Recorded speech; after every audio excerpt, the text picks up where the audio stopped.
The July 2nd, 2024 regular meeting of the Everett Public Schools Board of Directors is hereby called to order. We will start with the land acknowledgement. I think Director Revolinsky, you're going to be presenting that tonight? Start it? Yes. Okay.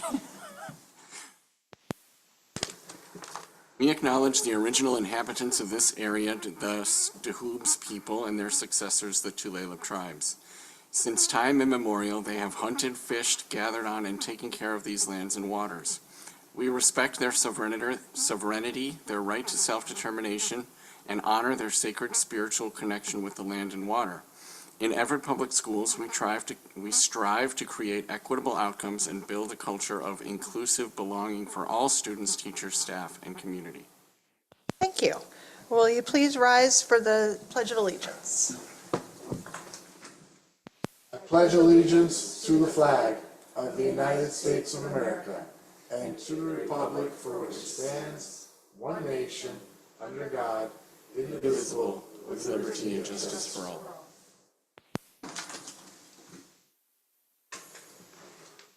All right. Will the secretary please call the roll?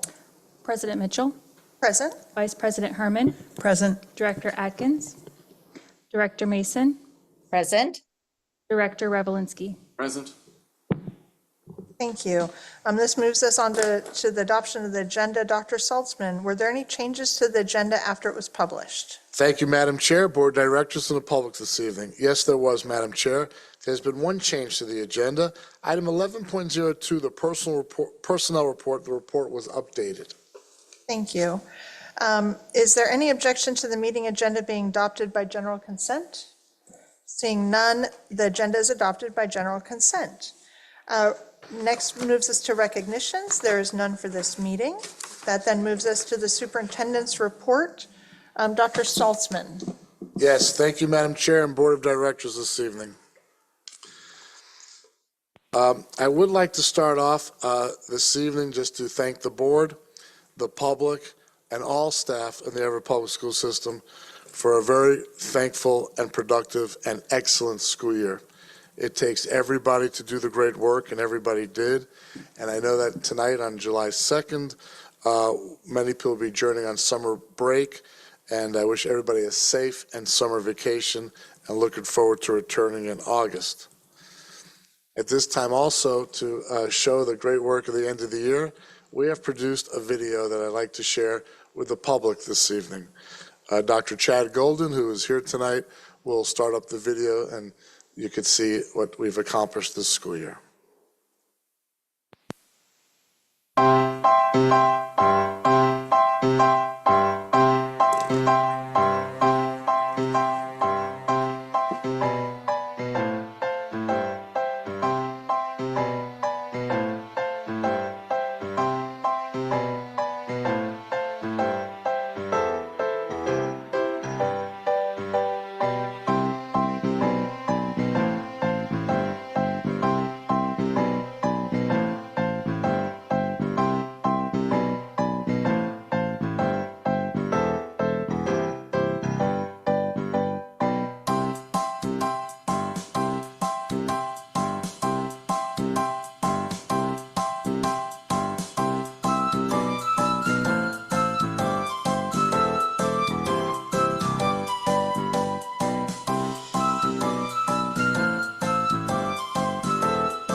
Staff, we wish you a great summer. Students, a great summer, and we love you and care about you, and thank you for making this a great school year.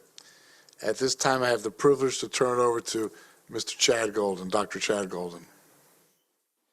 I am excited to introduce Harmony Weinberg, who's joining us as Director of Communications. Harmony joins Everett from Edmonds School District, where she's been the Director of Communications since 2019. From 2013 to 2019, she worked at the Washington State Department of Transportation as their Public Information Officer. Prior to that, Harmony was a television news producer and writer for King 5 News. Harmony earned her Bachelor of Arts in Communications from Pacific Lutheran University. Harmony shares that she's a people-first leader, collaborative communicator, and stakeholder engagement expert who thrives on building strong relationships and fostering open communications. Harmony Weinberg.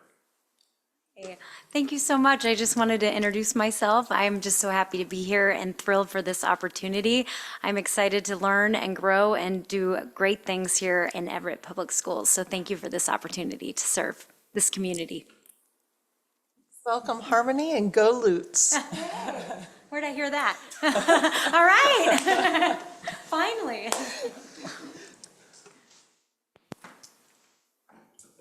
That is my report tonight, Madam Chair. Thank you so much, Dr. Saltzman. We will now move on to board comments, and Dr. Rowalinski, would you like to start us off? It's only been a week. I really love the video. I think I'm kind of going off the cuff here. I really love the video. I thought it's a great reminder for all the good things that are happening in the district. Thank you for putting that together. I don't have anything else to say, really. Thank you. I know it's only been a week, so Director Mason. No report from me tonight. Thank you. Okay, thank you. Dr. Herman? Just welcome, Harmony. Welcome to the team. Excited to have you here, and I hope everyone's summer is off to a good start. No other report from me. Yeah, that's what I am. My husband and I, both PLU alums, so yes. I just wish everyone the best with their time off. I know that the business doesn't stop here, so as you enjoy vacations, taking care of your physical and mental health, I will look forward to seeing everybody in August. So thank you. That moves us on to public comment. Dr. Saltzman, are there any requests for public comment tonight? Not at this time, Madam Chair. Thank you. That moves us to legislative updates, and there is none for this meeting. Takes us to the consent agenda. Dr. Saltzman, have you received any questions about the consent agenda, a consent agenda item? Thank you, Madam Chair. In the case of this consent agenda, the Superintendent's Office did not receive any questions on the consent agenda. Okay. Is there any director who wishes to remove an item from the consent agenda and place it in the new business section of the agenda? Okay. Is there any objection to adopting the consent agenda by general consent? Seeing none, the consent agenda is approved by general consent. That takes us to strategic progress monitoring, and there is none for this meeting. Information and discussion, there is none for this meeting. Double checking my work here. Unfinished business, there is none for this meeting, which takes us to the real item of business, our adoption of the operating budget for fiscal year 2024-25, which is new business, first reading. Ms. Tress.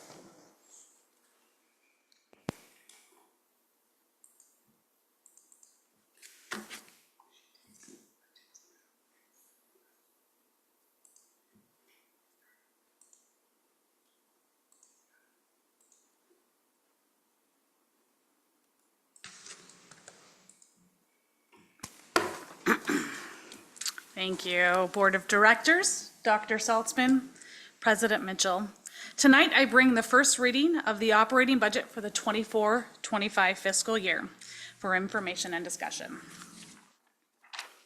In this presentation, I will provide information regarding the budget development process, which includes the budget development timelines, legal rules for the adoption process, the key focus in developing next year's budget, legislative outcomes for the 2024 calendar year, assumptions built into the 24-25 operating budget, and those impacts to the four-year forecast.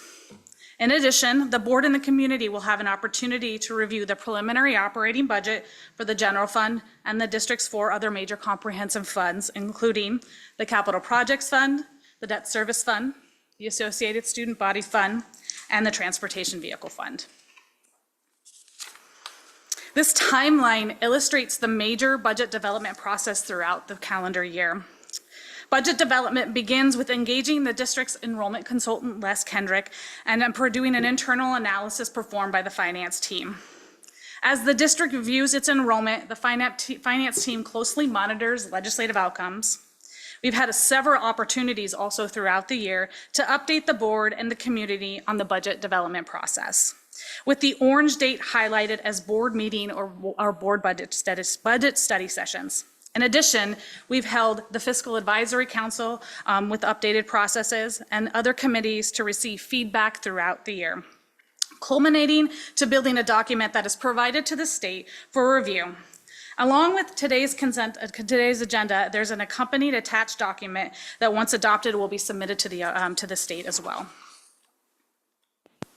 Some of the key activities that the state requires school districts to perform within the adoption process includes making a preliminary budget available to the public by July 10th, posting a public notice 2 weeks and 1 week prior to the budget hearing and adoption, preparing what's called a Form F-195, which has been attached in today's agenda for everyone's reference.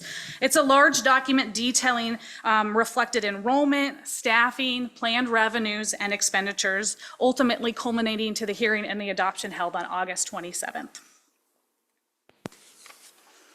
I want to highlight some of the key focuses for next year's operating budget. One includes fiscal stability.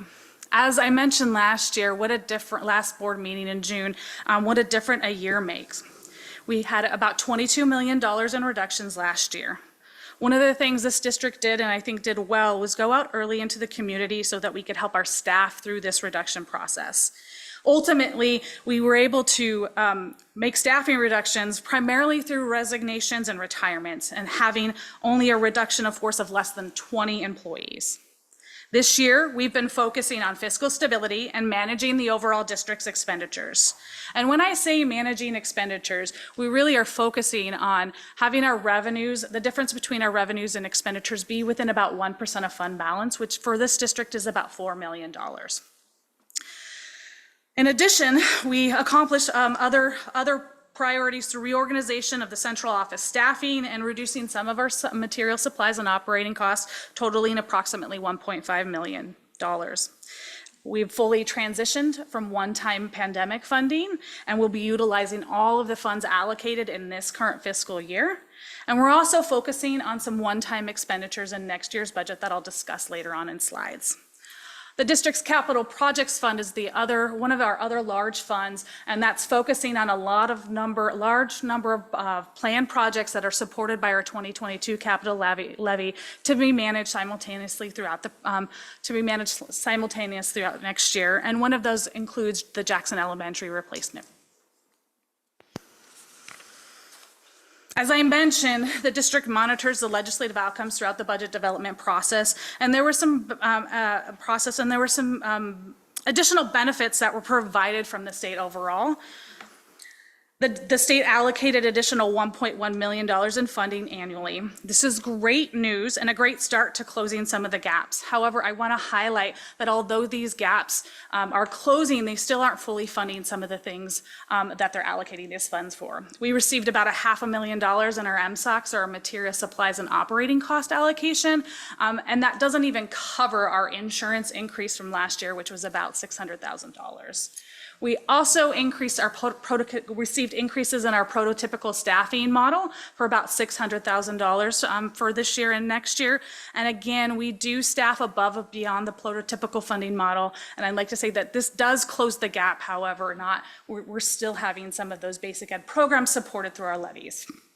In addition, the implicit price deflator, or IPD, which is the cost of living adjustment that is provided to our state funding, was finalized at 3.7%. However, what I want to say to that is if we pass that, that increase off to our staffing costs, it does cost the districts $2.6 million above what the state funding provides overall. Looking at the budget assumption in the 24-25 budget, 24-25 operating budget, enrollment is one of the major drivers overall. This year, the district again utilized a consultant to provide medium, low, and high projections, and the district will be using the consultant's medium projections. This aligns with our actuals for this fiscal year, which landed around our median projections in October of 2023. Our local levy is expected to increase by about 3.1% annually. That increases by the Consumer Price Index, our local levy capacity overall. We anticipate increases in our special education enrollment as well as in our transitional bilingual instructional programs as well. We do anticipate Title I and Learning Assistant Program funding, an increase in investment income, and an increase in the federal reimbursement rate for our food and nutrition programs.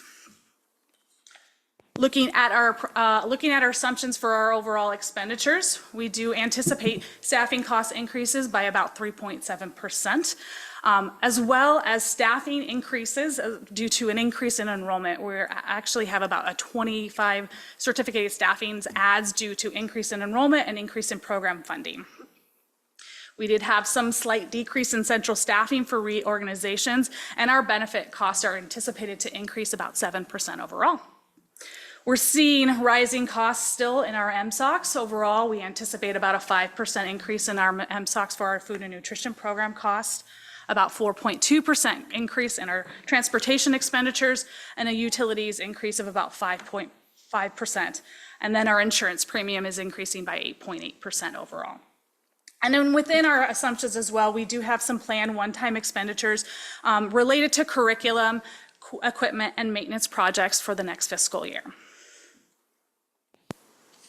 What this looks like for our overall four-year projection, the green square line highlights our current projections overall.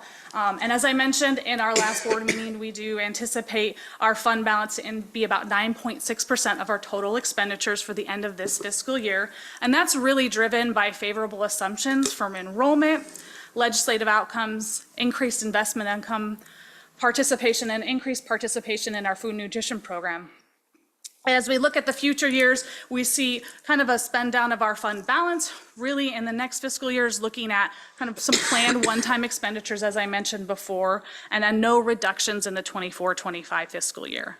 Going forward, we will be managing our expenditures in those future years out, where we do anticipate our revenues and expenditures to be within that 1% range, as I discussed earlier.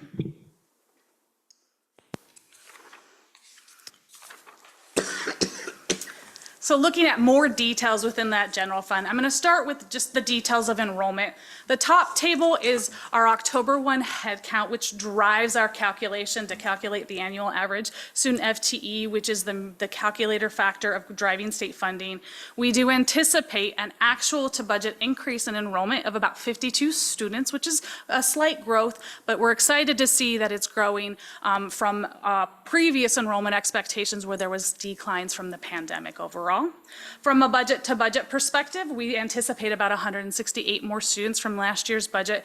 Last year, we used in between the medium and low projections, overall closer to the medium as a conservative approach. But this year, based on our actuals, as I mentioned before, we were right around the medium projections, and we will be using those at this moment in time. How that impacts overall, our overall fund balance and our revenue expenditures. So this next year's budget, as I mentioned, has some one-time expenditures and as well that we are anticipating our expenditures to exceed revenues about $5.9 million in our overall budget. But I want to highlight, if we take out those one-time expenditures, we'll be within that 1%, the difference between our revenues and expenditures within that 1% overall.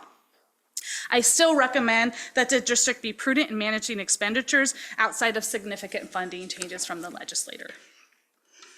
Taking a deeper dive at our budgeted revenue, so this is this year's budget versus our proposed next year budget of looking at where our revenues will increase by a type. Our local taxes are anticipated to increase by about $1.9 million due to the increase in the levy capacity.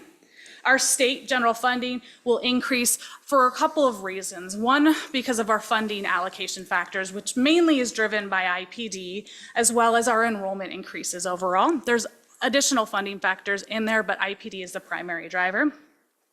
Our state special purpose funding is actually increasing for a multiple of reasons, driven by our special education enrollment, our transitional bilingual instructional program enrollment, IPD factors within those state funding, as well as an increase in our LAP, our Learning Assistant Program funding, and an anticipated increase in our transportation funding. Our federal special purposes revenues is anticipated to increase by, again, multiple reasons as well. We anticipate Title I funding increases and an increase to our federal reimbursement rate for food nutrition revenues. This is offset by one-time pandemic funding going away overall.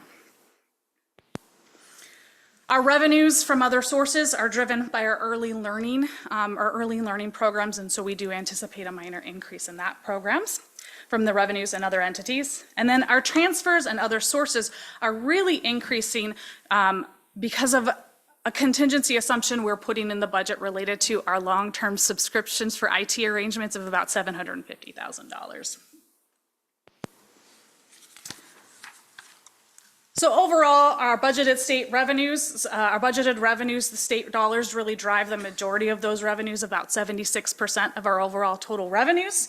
Our federal dollars are just under 5%, and our local levy is about 15.3%. This is a slight shift from last year, really due to changes in our federal programs, as well as IPD and our changes in our enrollment projections from special education and our transitional bilingual instructional programs. Shifting to budgeted expenditures, again, we're comparing this year's budget to our preliminary budget for next year. We anticipate an increase in our basic education programs, driven primarily by staffing costs. There are MSOC increases as well in here, but staffing is one of the primary drivers of our entire budget. And those are driven by our assumptions around staffing increases for IPD, and also an increase in our staffing allocations due to an increase in enrollment projections. Benefits are also a big driver of increasing some of these costs as well. Again, the federal one-time funding we received from COVID is going away, so the expenditures have been absorbed through other programs overall. And that's what's driving that change. Our state special education, that increase is related due to our actual costs from last year, from this year, our anticipated actual costs from this year, as well as continued increasing enrollment. Our special, our CTE program is increasing in expenditures primarily due to IPD, as well as an increase in MSOC's plan, as well as being able to utilize all of their carryover for next year as well. And then our categorical programs are increasing really by an increase in our different funding sources from our Title I funding programs, as well as our LAP and our TBIP funding, or transitional bilingual instructional program funding. We're seeing a slight decrease in that community service and early learning programs, and part of that is driven by our community service central office structure has shifted, and so due to a reorganization in that program. Looking at our overall expenditures, we spend primarily the majority of our dollars in our basic education and CTE programs, about 74% of our expenditures, and then our special education, we spend about 15% overall, and our federal and categorical programs of 9.7%. We are seeing a shift, really an increase in our special education percentage overall, and this is driven by our increase in enrollment in that program. Looking at expenditures on how we spend our overall expenditures, Again, about the majority of our budget is in staffing costs, just around 84% overall. And you can see that we're seeing an increase in certificated salaries. This is driven by IPD as well as an anticipated increase of about 25 certificated staff, both in our basic education programs and our categorical programs overall. And that's about $4.1 million of that increase. We're seeing classified staffing increases really driven by driven by our IPD assumptions or contract language. Employee benefits, as I mentioned, are increasing about 7% overall, and that's really driven by state pricing of what we have to pay for our employee benefits. Again, materials, purchase service, travel, and capital outlay are all increasing for a variety of reasons, either driven by contract negotiations, what we're experiencing and spending this fiscal year, as well as just planned assumptions in the next fiscal year and one-time expenditures related to curriculum, curriculum equipment, or planned maintenance projects. As I mentioned on the last slide, when you look at what we spend our money on, we spend our dollars on about 84% of our budget on staffing overall. We kind of want to land between that 83 and 85% when it comes to staffing total budget, and so we're right within that target. This is a shift from last year. It's slightly down from last year. Last year, about 86% of our budget was staffing costs, so we are seeing that shift downwards based on managing our expenditures overall. Looking at our 4 other comprehensive funds, I'll start with our capital projects funds. The revenues are primarily supported by the 2022 capital voter-approved capital levy. The expenditures have capacity to support the projects I'll discuss those projects on the next slide. And then our anticipated fund balance for the next fiscal year is anticipated to be higher to help support some of those projects overall. I just want to highlight those initiatives and projects for the capital projects funds. The technology initiatives are primarily driven by one-to-one and device lifecycle management overall, but I do want to also highlight that there is the student information system is as well as one of the initiatives for next year in their budget. Looking at some of the other major projects, we're starting to do some of the bigger projects from that 2022 capital levy, and one of those is their Jackson Elementary replacement, as well as upgrades for the Clean Building Act. And then we do have capacity to purchase property as well if there is a need. The debt service fund supports our outstanding principal and interest payments. And this budget is consistent with our bond schedule payments overall. It is sufficient to support those future years. We do anticipate that the remaining outstanding bonds will be $69.4 million at the end of the next year. The Associated Student Body Fund supports student activities. The 4 high schools presented their budgets to the board on May 14th, and there has been no changes since you received that report. What I do want to highlight is those schools do anticipate additional fundraising to help support additional activities in the next fiscal year. The Transportation Vehicle Fund supports district-owned buses. We receive state revenues based on the aging schedule of the district-owned buses overall, and we will receive those funds in the August timeframe.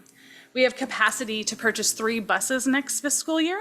I also want to highlight we've ordered 2 of those buses, and we anticipate to receive them in the January timeframe. So if there is a need, we have the additional capacity to purchase 1 additional bus. So thank you. Thank you. I'm going to start with Director Mason, just so that we don't lose her. Do you have any questions to begin us, Director Mason? You don't have to lose me. Can we take the slide down? So I can see all of you better? Thank you. Yeah, I don't know how that happens, but there we go. Yeah. Thank you. So I did have several questions. I was actually thinking I'd go last and then they'd all be answered, but I guess I'll start. One just general question I had is why, when we look at the budget, and I know it's typical of why we do this, but why do we look at it budget year to budget year versus a projected actual to budget like we do enrollment? That's a great question. And typically from a consistent perspective, looking at what we budgeted for this year for what we budgeted that year based on enrollment for that October 1 head count. That, and there's so many fluctuations in that that July and August timeframe overall that there can be changes to what we see at the estimated actual. Yeah, it's so different. So for example, we started, yeah, I appreciate your focus on fiscal stability in the coming year, just because, we need to maybe start smoothing out some of the highs and lows. Last year was a pretty big low. This year turns out to be a bigger high than we anticipated. But, that's a lot of money. That's an extra, we started with a extra almost $10 million at the beginning of the year we didn't anticipate. And had we known that, I know it all comes, late in the year, but best to put that money to work with our students and in our classrooms versus in the fund balance. I have a question about the IPD on slide 6. So the 2.6 million, who does that cover? Is that all employees outside of what the state provides? So that's just the additional cost it is to the district above and beyond state funding. So we look at what our total cost increases would be and how much more we have to bring to the levy or other funding sources when we increase all staffing costs by IPD.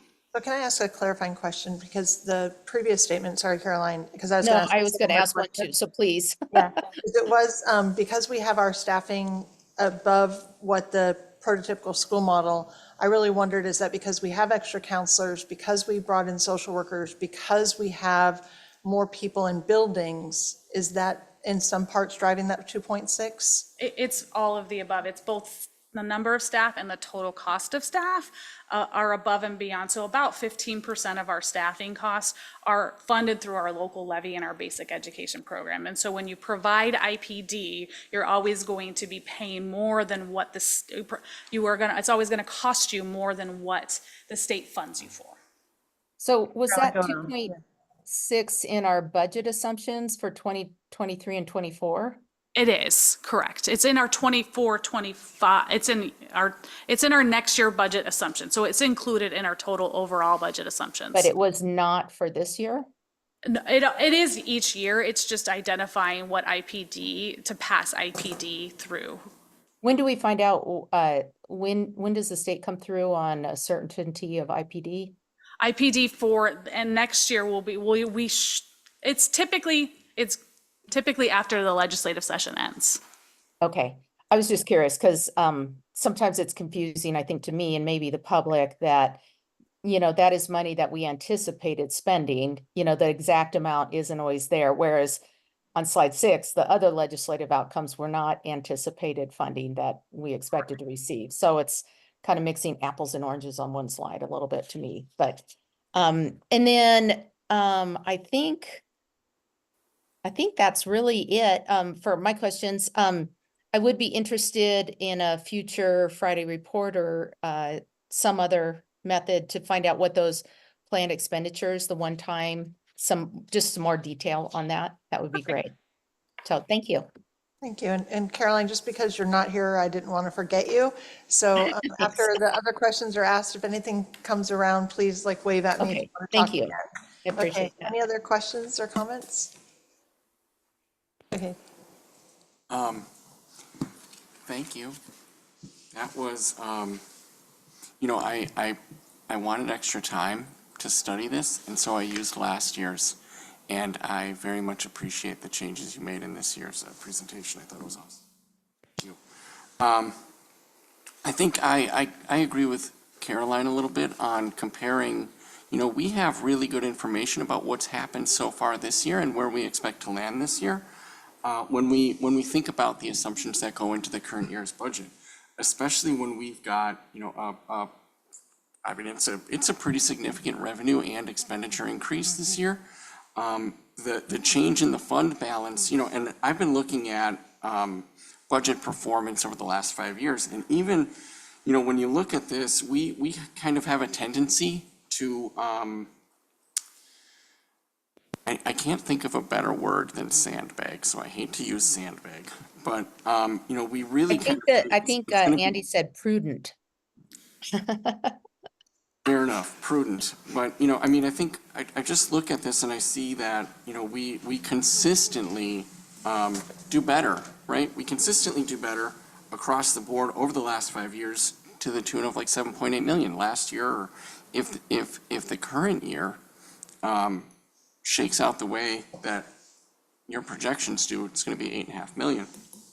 And so it makes it really hard to get insights, you know, when there's a significant change like this, and I think that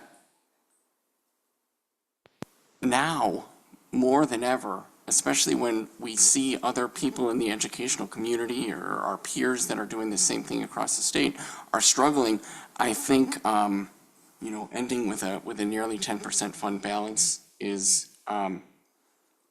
We really need some one-time expenditures to have an impact on the kids, whether it's painting classrooms or providing a little bit of additional funding to teachers, to discretionary, you know, type of things. But there's it's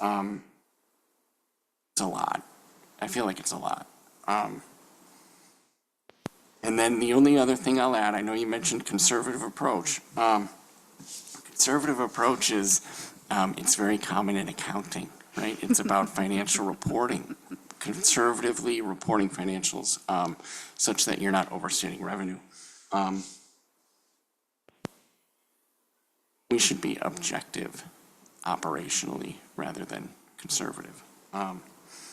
Sorry, that was a lot of just kind of talking. The other question that or the other thing that I wonder about is when we met in January, I felt like we were projecting revenue to go up $12 million, and we talked about that increase year over year of $12 million. And now it's like 22. And so I am curious about, you know, the extra $10 million that we're thinking we'll get. So part of that is driven specifically by focusing on the state funding only, where really the state enrollment funding only, where some of the things that weren't in those projections were the $1 million in increase in our learning assistant programs, the additional $1 million in our Title I funding, the additional $1 million related to our transitional bilingual instructional program, and probably, I haven't quantified what the difference between our special ed funding is, so that's driving the difference between the 12 million and the 22 million you're referencing is really driven by special ed and those other programs that we really don't know until we're starting the process here in the March, April timeframe. Thank you. Great job. Thank you. Questions?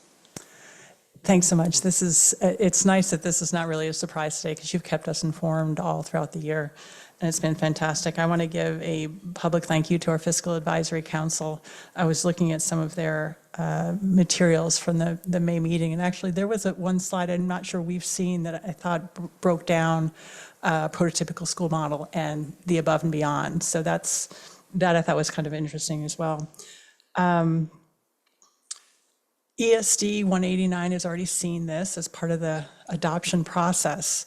And I think I asked this last year, so I think the answer was no, but there's not a lot of necessarily accountability. They view it, it's ready to be forwarded on, but they don't check assumptions, for example, or things like that. Is that correct? So they ask questions about assumptions. Okay. So they're asking, do we have a process for our enrollment? What's driving this increase? What's driving specific increases or changes in your budget from last year to this year? So they do ask those questions overall when they do review the process. Okay.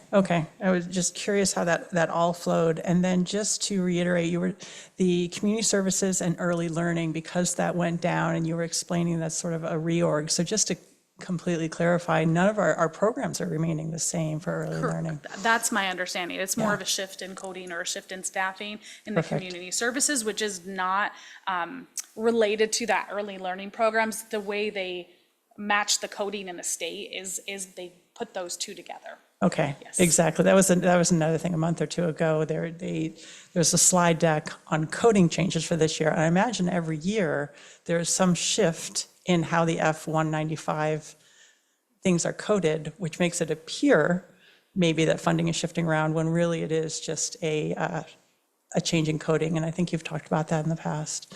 Okay, just wanted to clarify that. Thank you. I appreciate going last because my questions have all been asked. So any last thoughts, Caroline? I have one last thought, if I may. I just wanted to reiterate, I concur with Director Rolanewski's thoughts on conservatism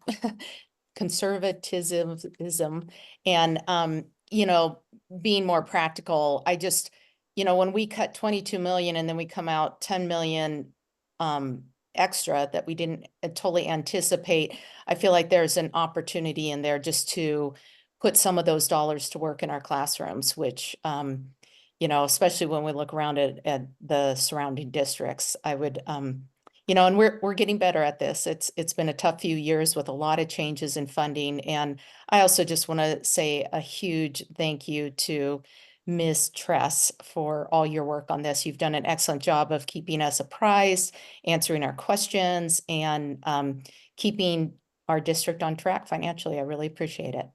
And I do want to just highlight, if we hadn't cut what we had cut, you would see expenditures $22 million higher. So I think there's Right. just, and so I think you don't see that when you're just looking at that fund balance piece of it overall. And so just it would have, this year we would have had more expenditures overall.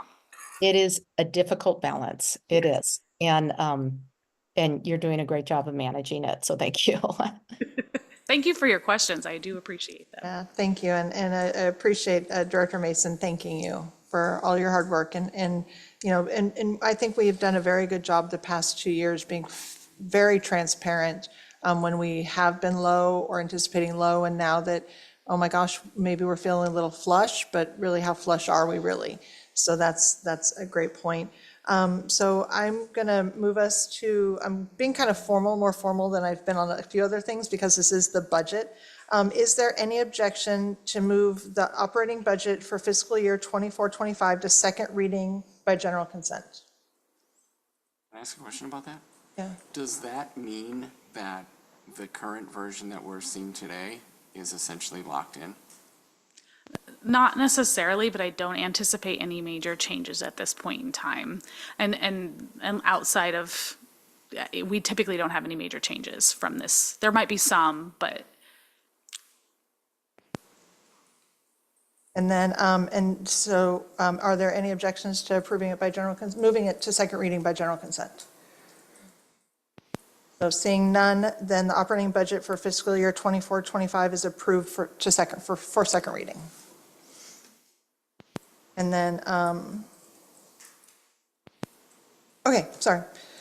Upcoming agenda items, Dr. Saltzman, what is planned for our upcoming meetings? Thank you, Madam Chair, Board Directors, and the public. At the August 15th special meeting, board members will attend the summer commencement ceremony. At the August 27th regular meeting, the board agenda will contain the following: a recognition to introduce the new administrators, a recognition for Teacher of the Year, the 2024-2025 budget hearing, second reading, the June and July financial reports, Graduation Alliance sole source contract, college and the high school contracts, school resource officers contracts, WIA swim dive cooperative agreement, the Aqua Sox contract amendment number 10, Gear Up Washington Student Achievement Council interagency agreement, and the Washington School Improvement Framework School Improvement Plan goals. At the August 28th special meeting, board members will attend the annual board member workshop. Okay, thank you. Thank you. That takes us to executive or closed session. There is none for this meeting, which brings us to adjournment. This concludes the July 2nd, 2024 regular meeting of the Everett Public Schools Board of Directors. This meeting is now adjourned. And happy